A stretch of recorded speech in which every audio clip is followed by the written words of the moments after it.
Hi there, I'm Paula Deen, and down south there's nothing we love more than a good old-fashioned fish fry. So today I'm going to grab my fishing pole and take you straight to the source. I hope they're biting today because we're going to need to fry some nice fresh catfish to a gorgeous golden brown. But before that, I'm going to stir up some garlicky grits with a creamy, cheesy texture. I'll give you the secret to my heavenly hush puppies. And finally, a light Georgia cracker salad that's just delicious. So y'all jump in your waders and get ready for tasty times, because we got fish to fry. Today's show is all about fish and fish fries. My home is just surrounded by water, and we thrive on the water and everything that lives in it. And one of my favorite things in the whole world to do is to go catfishing. And that's what I'm going to cook for y'all today. I'm going to do catfish fillets. But before we start today's meal, we have to go get our catfish. You see, the best fish is the freshest, and the freshest is the fish that you catch yourself. So I always jump at the chance to get my hands on a rod, and I know just the place. Tybee Island. It's a small island located just outside Savannah where the sea breezes blow and the catfishing is good. My friend Daryl is planning to meet me by the perfect little freshwater pond where we always catch some fish together. Hi, Daryl!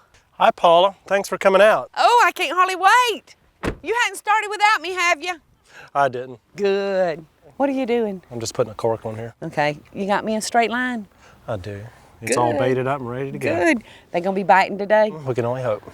Daryl, back here is so very special because it really doesn't look like Tybee Island, does it? No, it's a little bit different because we're on a peninsula. We're surrounded by water on all sides, and it's a little bit different. Even though we're at the beach, it's the back part of the island, which is real special. You have a lot of different foliage and just a lot of things you won't find right on the beach. Is this the only freshwater pond on Tybee? There's one other on the other side of this one, down the way a bit, and then there's a couple of small man-made ones, but these are the biggest ones on the island. There is nothing as good as a pond catfish, though, is it? Mm-mm.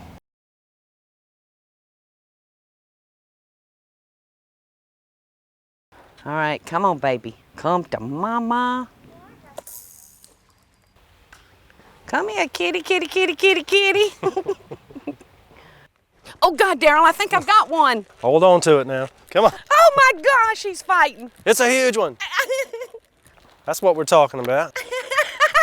Just playing. Don't let him break the line. Playing. He's fighting me. I know he is. But you got him. Okay, here we go. Up! You want me to get him? No, I got him. Okay. Well, I'm not gonna let you fall. Okay. There you go. Look at him! There you go. See how big his mouth is? Yes. Oh, gosh, my heart's just pounding. He's smiling at you, Paula. Oh, my God, I'd rather do this than eat when I'm hungry. All right. Isn't he gorgeous? Catfishing is my favorite because they'll fight. They're like mudfish. This is a pretty good size one, too. Yeah. They'll also fin you pretty good, too, so you got to be careful with them. How are you going to cook this? He's big enough I'll fillet him. I can smell that bad boy frying right now. He's a beauty. Daryl, I had such a good time today. I appreciate it so much, but I think I'm going to take my fish and go into the kitchen now, okay? Yeah, kind of worked up an appetite there, huh? There ain't nothing better than catfishing. I forgot to mention that Daryl's as good at picking as he is at fishing. And when the fish ain't biting, he just charms them with his talent. Thanks, Daryl. See you later. I had a ball. We've gotten our fish. Now, the most wonderful side dish with fish is grits. Southerners would never dream of eating a fish without grits. So that's what we're going to start with. Remember, fish only takes a second to fry. This has to bake for about 35 minutes, has to cook for 10 or 15 minutes on top of the stove. So we're going to start with our grits dish. Now, in this pot, I've got milk and water, and I'm going to add about a teaspoon of salt. I want to tell you a couple of things about cooking grits. First, I never, ever, ever touch an instant grit. That's against the law. I don't use the long cooking. I use the quick cook grits that says they cook in 5 minutes, but that's not true. No grit can cook in 5 minutes. So we take a quick cook grit and we actually cook it for 30, 45 minutes or an hour. And the most important step in cooking grits is stirring it from the very start until each one of those grains are individually wet and moist. But now we've got these going really, really good. So we're going to put the lid on them and let those cook for a few minutes. And I'm going to turn them down low. You want to cook your grits on a fairly low temperature. And you know what I think I'm going to do? Just to make sure they don't lump up, I think I'm going to go ahead and add the butter to the pot. And I'm going to take a stick of real butter. Is there any other kind of butter besides real butter? I'm going to add a little bit more salt to them. So we're going to let those cook for a few minutes. And we're going to grate a little cheese to go on top. We're going to put plenty of cheese in the middle of them, but we're going to get up some cheddar to spread on top at the last minute of cooking. You know, there's no such thing as too much butter or too much cheese. There we go. All right, let's look at our pot one more time and see if they're getting close. And they are. Look how they've already thickened up. They're going to be out of this world. All right, our grits are ready. I've cut the heat off and put the lid on so they won't dry out. And I'm going to quickly saute some green onions in about a tablespoon of butter. And we don't have to saute these but just a second. In fact, if you wanted to omit this step, you could just throw them into your grits because they're going to have about 35 minutes in the oven, so they'll be very soft anyway. But what the heck, it gives me a chance to use a little bit more butter. Sounds like a good excuse to me. How about y'all? I'll just have to share this story with you. One night I was home and I said, you know, I just want something a little different from the normal grits casserole that's been around forever. So I went through my cabinets and I started searching for just anything that would give me a little different look. Well, I ran up on a can of Rotel tomatoes, and they're a hot, crushed tomato, and they're just wonderful. Down south, we make what we call a Rotel dip with a processed cheese and a can of these little tomatoes, and they're hot and spicy and got a nice kick to them. So I said, I'm going to try that in the grits and see what happens. Well, when I got through, I had the most wonderful grit casserole I had ever put in my mouth. So you can see they're already losing their grit look, kind of. Normally, I would put a garlic cheese. You can find it usually in your grocery stores in the dairy section, and it's cheese that has been seasoned with garlic. Well, I didn't have that today, so I'm just going to make a substitute, and I've used a processed cheese, and I'm going to use about a 1/4 of a teaspoon of garlic, which will give us the same flavor.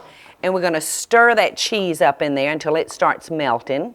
See how yummy that's looking? Oh, I can smell the tomatoes in there now, getting in there. It's going to be delicious. Our first cheese is starting to melt. And now I'm going to go ahead and add my cheddar. Doesn't look like grits, does it? All right, all we're going to do is pour these into our casserole dish. And we're just going to put these in the oven and bake them for about 35 minutes. And then right before we take them out and are ready to serve, we're going to put some extra cheese on them. And aren't they beautiful? Now I've got one in the other oven that I started earlier, so let's see if that one's ready. Oh, and it is. I'm going to let this one cool just a few minutes before I can test it. And when we come back, I'm going to be frying up catfish and calling the puppies to the house. I so hope y'all are enjoying the show. And if you do, be sure to click like, subscribe, and the notification bell so you'll never miss a video. And we'll be right back after the break.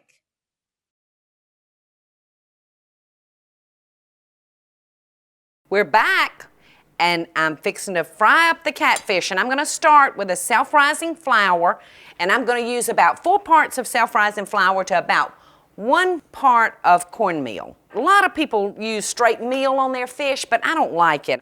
I like a more floured base. So I'm just going to mix that up. As you can see, I had really good luck. I got some nice fat cats. And we're going to just salt them And I love to put a little Old Bay. And you don't want to be shy in salting your fish, because that really is another one of those foods that if you don't give it enough salt before cooking, it might be hard to get it salty enough after you've gone through the cooking process with it. And never be afraid to rub your meat. I love rubbing and touching my meat and getting those seasonings in all the cracks and crevices. And I'll show you a little trick. If you don't have a thermometer, I'll show you a quick little trick that will let you know if your grease is hot enough. I'm going to come over here and I'm going to dip my fingers in a little bit of water and just put a splash in there. That lets me know that that grease is ready. When I'm cooking inside, I always use a black cast iron Dutch oven because it gives me the depth that I need. If your piece of fish is too big for your pot, you can always take a knife and just cut it right in two. But these are going to fit nicely down in there. And you can see our grease was just perfect. And while our catfish are cooking, I'm going to move over here and I'm going to start mixing up those delicious little hush puppies. We're going to start with self-rising cornmeal and self-rising flour. And as you know, if you're using a self-rising cornmeal or a self-rising flour, they already have the leavenings in them, and they also have salt. But I'm still going to put a little extra salt in these just because you want your hush puppies to have a little salty taste to them. And I'm going to add a half a teaspoon of baking soda. And we're just going to stir that up. And I'm going to put 1 small chopped onion. And a hush puppy is not a hush puppy without the onions. And we're going to add 1 egg. And then our milk. Actually, this is buttermilk. That's why we're using the soda. And I'll tell you why these are called hush puppies. All fish fries are usually done outside, and naturally all the dogs are going to gather around all the good smelling food, and they're looking for something to eat. And the cooks would throw the little fried bread to the dogs and say, "Hush, puppy, hush." And so they became known as hush puppies. And you see how I'm having to take my fingers and scrape the batter off the spoon. Well, I'm going to show you a little trick when we're frying them that your hands will never have to touch your batter. And let's come over here and see how our fish is doing. Oh, it's looking beautiful. And I'm just going to flip those fillets. And remember, we don't want to overcook this. We just want the fish to get past the transparent state. And while our fish is frying, I'm going to go ahead and drop some hush puppies into the grease.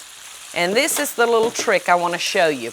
All you have to do is drop your spoon into a glass of tap water. And you scoop your hush puppy into that, and the water allows that hush puppy to fall right off. There's no doing with your other finger. And you see it's popped up to the top, and we're going to put just a few in there. And then, as soon as they start browning, we're going to just flip them. And if you wait too long to flip your hush puppies, they'll get bottom heavy with the grease and they won't want to flip on you. So you kind of want to start flipping them pretty soon until they're nice and brown and done. You can just take your cooking utensil and just kind of give them a little nudge and they'll turn right on over. These are looking grand. Since I've got a little bit more room over here, I'm going to drop a few more. Now, if I was cooking this outside, if I was cooking for 20 or 25 people, I would have my pan just full of my fish. And then the hush puppy would be the last thing that I would fry. Let's see if we can take another peek at our fish. And it's just about perfect. When you know they're almost done, you can see a little clear liquid coming out of them in the creases, and we'll know that we're almost there. And I think our catfish is ready. Yeah, so you can see the juices just clearing out of the fat part of the fish. We're just going to drain in good. And then we're going to put them on the paper towels to catch any of the excess grease. And we're going to take our hush puppies out. Looks pretty tasty, doesn't it? And I'm going to run out here, outside. I can't resist using the fresh herbs. And look how easy our catfish and hush puppies were. To complete our meal, we're having Georgia cracker salad. And that's the very, very last step that I do in preparing my meal because it's made from saltine crackers. Who ever heard of a salad made out of crackers? Stay tuned because it's wonderful. You do it in about 3 minutes and it's just out of this world. I hope y'all are enjoying the show, and I want to hear from you. Tell me what recipes or videos you'd like to see me make by just leaving a short comment below. Now, let's get back to the show, y'all. All right, I promised y'all cracker salad, and that's what we're fixing to make next. How many times have you gone to bed and realized, well, you were hungry and just wanted a little something to eat? And I'm bad about going to the kitchen and just getting out a soda cracker and smeared it with a little mayonnaise, and that'll fill up that hunger, and then I'll go on to bed. So this cracker salad is kind of the same thing as that mayonnaise smeared on the cracker. All you do is take your saltines and crush them, and you can do it just with your hand, just like this, because they crush very easily. And then we're gonna put a chopped tomato. We're gonna put a hard-boiled egg. Make sure all the shell's off of him. And I'm just gonna take him and squeeze him in my hand like that. So he'll be in coarse, big pieces. And we're gonna put some green onion in there. And this will give it some nice color and onion flavor at the same time. And we're gonna just moisten this with mayonnaise. And you can start with just a little, because remember, you can always add to, but you can't take out. Once you got it in there, it's too late.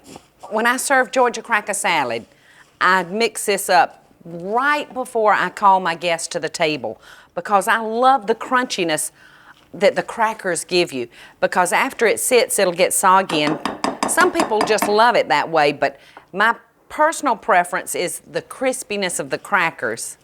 So I've added a little bit more mayonnaise, and I'm gonna put in a little fresh ground pepper. And I'm gonna add just a little salt, not much, because remember, your saltine crackers have salt. And if you like a creamier texture, by all means, add some more mayonnaise, because this is strictly a personal preference. And just in a matter of a couple of minutes, we have Georgia cracker salad. What a fun little dish. Crunchy and delicious. We're ready to plate this up now, and I'll show you how I do it at the restaurant. It just gives it a little finished look. I'm gonna put just a little lettuce on a plate. And I have found what works very well for cracker salad is just an old ice cream scoop. And we're just gonna scoop it. All this needs is a little sprig of parsley, and it's ready to serve.